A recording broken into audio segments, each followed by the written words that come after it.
Hello and welcome to Dice Sagas. I'm Christian. This video is going to be a brand new video in a series of lore content that we're looking to introduce to the channel. So this is going to be our own characters and cities and pretty much just fleshing out the realm itself, and we're looking for community engagement. This specific video was from a competition that we held, and it was James Marsden who won with his Fyreslayer Lodge. It was actually a very cool concept as well, which was, well, you'll find it all out anyway in the video, so I won't go into too much detail. But again, it was massive congratulations to him on this. With this, we'll be looking to flesh out the pocket realm that we've created. We'll be providing our characters, of course, too, our cities, our backgrounds. However, we are looking for great community engagement here, which was, one of the main purposes for starting this project, to be honest, which is to hear your stories and to make them come to life. So if you are keen on this, please drop a comment down below, and also just keep an eye out for those competitions. We do actually have Patreon as well. Again, it's no obligation. It's just something where it's like another avenue, if you like, so you can look to provide your entries via that method too. With that said, this is the first of its kind on our channel, and we hope you enjoy it.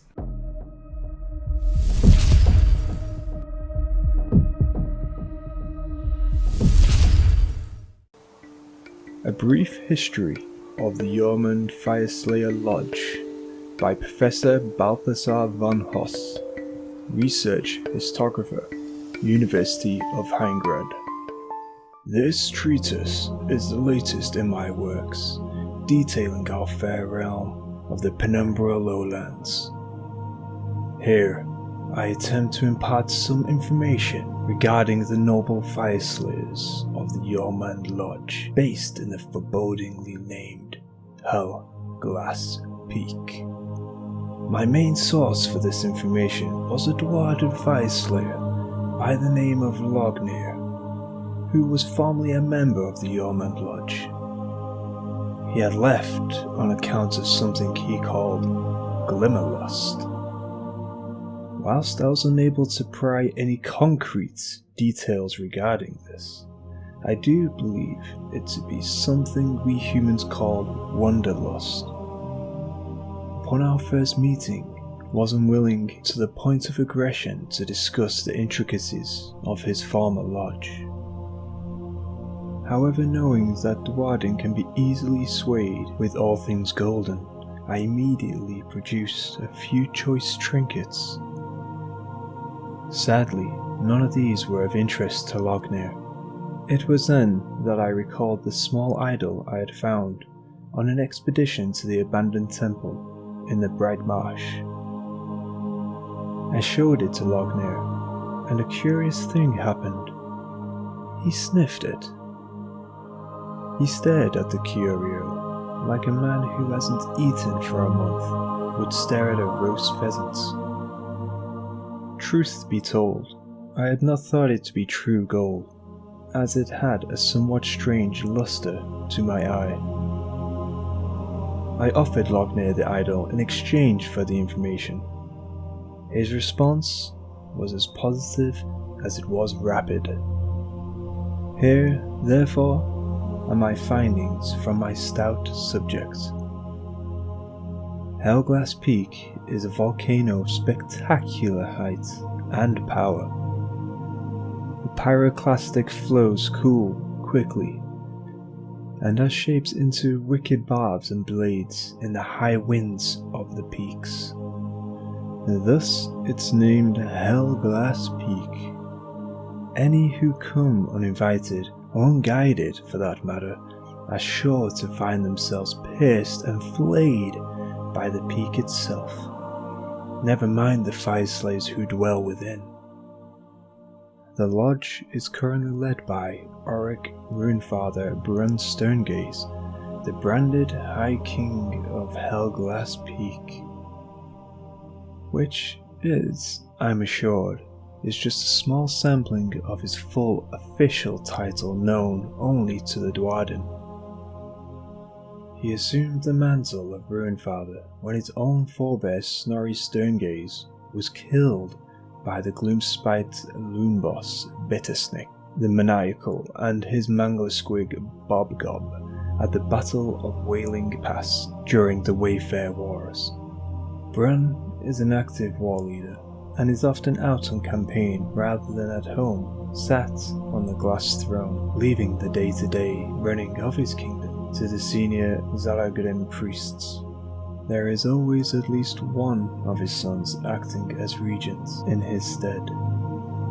However, Brun is well loved by his people, and when he's in residence, he leads them as a gregarious benefactor rather than an iron-hard tyrant. Lochner tells me, somewhat wistfully, that Brun has a laugh that can shake their mountain fastness, and he laughs often. On the battlefield, Brun is an unholy terror, a consummate general and a fearsomely skilled fighter, cutting down enemy formations single-handedly. Brun often rides to war on top of his favourite Magmadroth, Coalheart. The two share a deep bond and a mutual respect. Brun has many sons. Each will accompany him at some point, and each will spend time at Helglass Peak. They will also lead forces and honour contracts on behalf of their father. The eldest son is called Lauvi, and is known, somewhat obviously if you ask me, as First Son.